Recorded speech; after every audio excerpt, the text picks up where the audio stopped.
Shiv academy. बच्चों, आज हम हिंदी ग्रामर पर डिस्कस करने वाले हैं जो कि 10th और 12th दोनों को पूछता है। और टॉपिक है वाक्यों के शब्द भेद पहचानिए। ठीक है, ये बोर्ड के एग्ज़ाम में 1 या 2 मार्क्स के लिए पक्का से आता है। तो आज हम इस पर डिस्कस करेंगे कि हम इसे कैसे सॉल्व करेंगे। ठीक है, तो वीडियो को स्टार्ट करने से पहले मैं आपसे एक रिक्वेस्ट करूंगा कि आप इस वीडियो को पूरा शुरू से लेकर लास्ट तक ज़रूर देखना, क्योंकि आप अगर स्किप करेंगे तो आपको एक भी कॉन्सेप्ट अगर मिस हुआ तो डाउट बना रहेगा। ठीक है, जबकि कुछ भी नहीं है, बहुत ईजी है। ठीक है, तो चलो बिना वक्त गवाए हम अपने इस वीडियो लेक्चर्स को स्टार्ट करते हैं। तो बच्चों चलो अब हम इसके बेसिक से स्टार्ट करते हैं। बस समझे कि नहीं, अपना 1 मार्क्स पक्का से बन जाएगा। ठीक है, देखो, प्रयोग के आधार पर शब्द के कुल 8 भेद होते हैं। ठीक है, बेसिक है, इसलिए मैं यहाँ पर आप लोगों को 8 लिख के दिया हूँ, लेकिन आपको एग्ज़ाम में सिर्फ यही 4 पूछेंगे। संज्ञा, सर्वनाम, विशेषण या फिर क्रिया विशेषण। क्रिया, संबंध बोधक, समुच्चय बोधक और विस्मयादि बोधक नहीं पूछने वाले। ठीक है, क्रिया ऑटोमेटिक इसमें आ जाता है, इसलिए क्रिया नहीं पूछेंगे, और संबंध, समुच्चय और विस्मयादि बोधक की ज़रूरत नहीं पड़ती। शब्द भेद इतने आसान होते हैं ना कि पूछो मत। बस अपने को क्या ध्यान देना है, इन 4 टॉपिक पे, संज्ञा, सर्वनाम, विशेषण, क्रिया विशेषण, इन चारों पे ही ध्यान देना है। इन चारों में से ही पूछेंगे। बाकी जो क्रिया, संबंध बोधक, समुच्चय और विस्मयादि बोधक जो आपको यहाँ पर नीचे दिख रहा है, वो मैं आपको जस्ट बताया हूँ कि प्रयोग के आधार पर शब्द के कुल 8 भेद होते हैं। ठीक है, अब 8 में से हमको 4 इंपॉर्टेंट है, उसमें से संज्ञा, सर्वनाम, विशेषण, क्रिया विशेषण है। बरोबर, इन चारों को आज हम थोड़ा बहुत डिटेल में देखते हैं। उसके बाद एग्जाम्पल्स सॉल्व करवा दूंगा तो अपने आप पता चल जाएगा कि शब्द के भेद हम कैसे पहचानेंगे। ठीक है, तो इन चारों पर हम अभी डिस्कस करने वाले हैं। ठीक है, तो ध्यान दो यहाँ पर। फर्स्ट, संख्या। ठीक है, 1 बाय 1 हम पहले देख लेते हैं कि इसके कॉन्सेप्ट क्या है। सॉल्व करते समय आपको एकदम इजी जाएगा। संज्ञा, किसी व्यक्ति, वस्तु, स्थान अथवा भाव आदि के नाम को संज्ञा कहते हैं। किसी व्यक्ति मतलब जैसे राम, श्याम, सुरेश, नीलेश। वस्तु जैसे पुस्तक हो गया, पेन, पेंसिल, ये वस्तु में आता है। स्थान, स्थान जैसे दिल्ली, मुंबई। बरोबर, अब ये ताजमहल भी देखो, यह हमारा क्या एक नाम है, संज्ञा में आता है। और ताजमहल आगरा में है, आगरा प्लेस हो गया। तो इन सब चीज़ों का अगर तुमको पता चले, जैसे इंग्लिश में बोलते हैं ना, नेम, प्लेस, थिंग, एनिमल, इनमें से किसी का भी अगर नाम मिल जाए और उसके नीचे अंडरलाइन हो और पूछे कि शब्द के भेद बताइए, तो आपको बस संज्ञा लिख देना, 1 मार्क्स आपका पक्का बन जाएगा। अब सर्वनाम में कैसे है, जिस वाक्य में शब्द का प्रयोग संज्ञा के बदले में होता है उसे सर्वनाम कहते हैं। मतलब इंस्टेड ऑफ नाउन, संज्ञा के बदले। फॉर एग्जाम्पल, अगर मैं समझाने की कोशिश करूँ तो क्या कहूँगा, देखो, अगर मानो आपके सामने से कोई व्यक्ति गुजर रहा है और आपको उस व्यक्ति का हेल्प चाहिए और आपको उस व्यक्ति का नाम नहीं मालूम है, तो आप उन्हें क्या कहेंगे, है ना। तो मतलब आप ज़रा सुनिए, तो हमने क्या यूज़ किया, आप, बरोबर, जबकि हमें उनका नाम नहीं मालूम था। तो उसी हिसाब से देखें, यहाँ पर मैंने एग्जांपल दिया है, तुम, आप, वह, मैं, उसको, उसे, हमें इत्यादि अगर आ जाए, मतलब इंस्टीड ऑफ नाउन, नाउन के बदले, नाम के बदले अगर हम किसी व्यक्ति को दूसरे नाम, मतलब इनके हेल्प से हम उसे पुकारेंगे तो उसे हम सर्वनाम कहेंगे। ठीक है, अब विशेषण देखो, विशेषण जरूरी है ये। विशेषण वे शब्द होते हैं जो या तो संज्ञा या तो सर्वनाम की विशेषता बताते हैं, जैसे काला, गोरा, सुंदर, लंबा, मोटा, अच्छा, बुरा, मीठा इत्यादि। ठीक है, उसे हम विशेषण कहते हैं। जैसे राम बहुत सुंदर है, सुंदर दिख रहा है, सुंदर, राम सुंदर है, बहुत नहीं, वो क्रिया विशेषण हो जाएगा। राम सुंदर है, बरोबर, पेड़ लंबा है, मतलब समझ में आ रहा है, ये उसकी विशेषताएं बता रहे, विशेषता मतलब क्वालिटी होता है। ठीक है, अब क्रिया विशेषण जरा देख लेते हैं, क्रिया विशेषण कैसे होता है। यहाँ पर ये 4th नंबर पर है। ठीक है, तो थोड़ा ध्यान देने वाली बात है यहाँ पर, ये देखो, क्रिया विशेषण, जिन शब्दों से क्रिया की विशेषताएं का पता चलता है उन्हें क्रिया विशेषण कहते हैं। मतलब ऐसा एक सेंटेंस जहाँ पर क्रिया हो रही है लेकिन उस क्रिया की विशेषताएं हो रही है। जैसे अगर मैं बोलूँ, राम दौड़ता है, यहाँ पर तो वो क्या हो गया, क्रिया हो गया। लेकिन राम बहुत तेज़ी से दौड़ता है, तो ये जो तेज़ी से हुआ ये उसकी क्रिया की विशेषताएं बताया। ठीक है, तो ये इसके कुछ अभी मैंने बोला था 8 है, 8 में से हमको सिर्फ 4 पे ध्यान देना है, तो यही वो 4 है। बस ये समझ में अगर आ जाए ना तो आपका 1-2 मार्क्स जो भी आएगा वो पक्का से मिल जाएगा। ठीक है, तो अब हम इसके कुछ उदाहरण, कुछ एग्जाम्पल्स को सॉल्व करते हैं। इसके बेसिस पर आपको समझ में आ जाएगा कि शब्द के भेद कैसे किए जाते हैं। ठीक है, तो अब हम चलते हैं एग्जाम्पल्स को सॉल्व करने के लिए। तो बच्चों देखिए, ये रहा उदाहरण।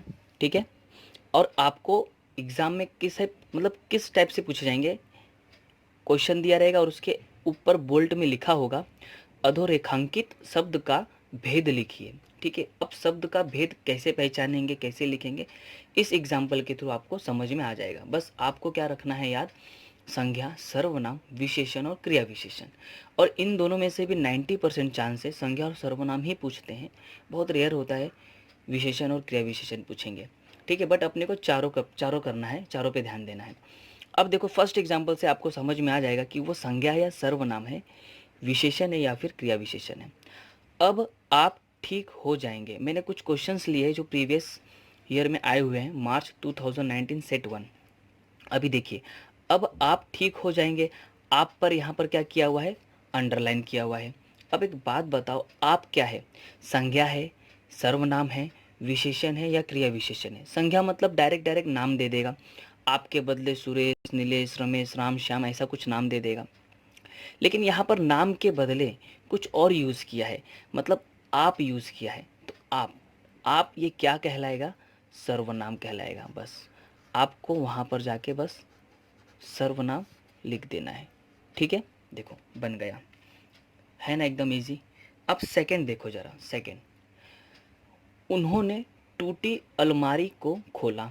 अब यहाँ पर अलमारी पर अंडरलाइन है, एग्जाम में ऐसे अंडरलाइन करके देगा, ऐसा नहीं कि एक सेंटेंस दे दिया अब उसमें से ढूंढो, ऐसा नहीं, एक वर्ड पर अंडरलाइन कर दे देगा और पूछ लेगा कि शब्द का भेद पहचानो। अब यहाँ पर अलमारी है, अलमारी क्या है, देखो जरा सोचो। अगर मैं संज्ञा में जाऊँ तो मैंने आपको बोला था नेम, प्लेस, थिंग, एनिमल, यानी किसी व्यक्ति का नाम, किसी वस्तु का नाम, किसी स्थान या किसी भाव का पता चले तो समझ जाना है वो संज्ञा है। तो अलमारी है क्या एक्चुअल में, अलमारी देखा जाए तो वो एक वस्तु है, वस्तु, और अगर वस्तु का नाम आ जाए तो हम उसे क्या कहेंगे, संज्ञा। देखो कितना इजी है, बरोबर। आई होप कि आपको ये थोड़ा बहुत समझ में आ रहा है। अब देखिए तीसरा, झाड़ी के पास बौना आदमी खड़ा था। अब यहाँ पर बौना पर क्या है, ध्यान से देखना, एकदम इसको समझने की कोशिश करना, कोई कन्फ्यूज़न नहीं चाहिए। झाड़ी के पास बौना आदमी खड़ा था, अब बौना, ध्यान देना।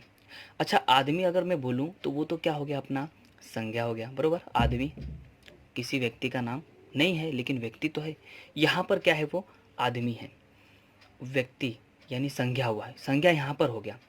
अब यहाँ पर संज्ञा या सर्वनाम की अगर विशेषताएं बताएं तो हम उसे क्या कहेंगे, विशेषण कहेंगे। क्योंकि यहाँ पर देखो जरा, कहीं पर भी वर्ब नहीं दिया, यानी कहीं पर भी क्रिया नहीं दिया है। अगर क्रिया दिया होता तो पूरा चांस क्या होता कि क्रिया विशेषण कहलाता, लेकिन यहाँ पर क्रिया है ही नहीं।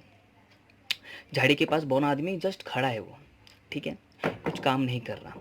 बौना क्या कहलाएगा, विशेषण कहलाएगा, क्योंकि वो आदमी क्या है, बौना है, बरोबर। तो ये हो गया अपना विशेषण, बरोबर। यहाँ पर झाड़ी के पास बौना आदमी खड़ा था, तो बौना आदमी, आदमी की विशेषताएं बता रहा है, इसलिए हम उसे विशेषण कहेंगे। आई होप आपको ये तीसरा समझ में आ रहेगा। थोड़ा सा दिखने में वो टफ था और कुछ नहीं। उन्होंने गहरी सांस ली। अब ये मार्च 2018 में आया हुआ है। देखो, उन्होंने गहरी सांस ली, बरोबर। सांस लेना एक क्रिया है। अब गहरी सांस ली, सांस ली मतलब क्रिया है। अब ये क्रिया हो रही है और क्रिया की विशेषताएं बतलाया जा रहा है यहाँ पर, वो भी गहरी। तो यहाँ पर क्या हो जाएगा, क्रिया विशेषण। देखो समझो जरा, यहाँ पर क्या हो जाएगा, क्रिया विशेषण। ठीक है, उन्होंने गहरी सांस ली, सांस लेना मतलब क्रिया, और सांस लेना एक क्या हो गया, क्रिया हो गई। क्रिया की विशेषताएं बता रहा है कि वो गहरी सांस ले रहा है, इसलिए वहां पर क्या हो जाएगा, वो क्रिया विशेषण हो जाएगा। ठीक है, अब पांचवा देखो, वो तो सबसे इजी है। मेरा कुछ कसूर नहीं। ठीक है, अब ये कब आया हुआ है? मार्च 2017 में आया हुआ है। मेरा कुछ कसूर नहीं, और यहाँ पर मेरा पे अंडरलाइन है। मेरा मतलब क्या? नाम लिया, यहाँ पर नाम का कोई यूज़ हुआ है क्या? नहीं, इंस्टेड ऑफ नेम आया है यहाँ पर। तो यानी यहाँ पर अगेन क्या कहलाएगा? सर्वनाम। बरोबर। अगर मैं बोलता राम का कुछ कसूर नहीं और राम पे अंडरलाइन होता, तो इसका मतलब वो क्या होता था? संज्ञा होता था। ठीक है, अब यहाँ पर देखो, आपको क्रिया विशेषण बहुत अच्छे से समझ में आ जाएगा। ठीक है, 6th नंबर पे देखना है आपको। 6th नंबर पे खरगोश तेज दौड़ता है। दौड़ता है, दौड़ना। अब एक बात बताओ मेरे को, दौड़ता है, ठीक है, ये तो क्रिया है। अब क्रिया की विशेषताएं कैसी बतलाई जा रही है? तेज। तेज मतलब तेज दौड़ रहा है। तेज दौड़ना क्या हो गया? क्रिया विशेषण। दौड़ना तो क्या हो गया? क्रिया। और तेजी से दौड़ना क्या हो गया? अपना क्रिया विशेषण। तो यहाँ पर हम लिख देंगे क्रिया विशेषण। खरगोश तेज दौड़ता है, क्रिया विशेषण। ठीक है, अब आपको 7वें पे ध्यान देना है। देखो कैसे, हम प्रतिदिन टहलने जाते हैं। टहलने जाते हैं तो हमारी क्रिया है, बरोबर। कब जाते हैं, किस हिसाब से जाते हैं, वो यहाँ पर है प्रतिदिन। तो क्रिया की विशेषताएं बता रहा है कि हम रोज टहलने जाते हैं, तो इसलिए यहाँ पर भी क्या होगा? क्रिया विशेषण। ठीक है, आई होप आपको ये पूरा वीडियो लेक्चर समझ में आया होगा।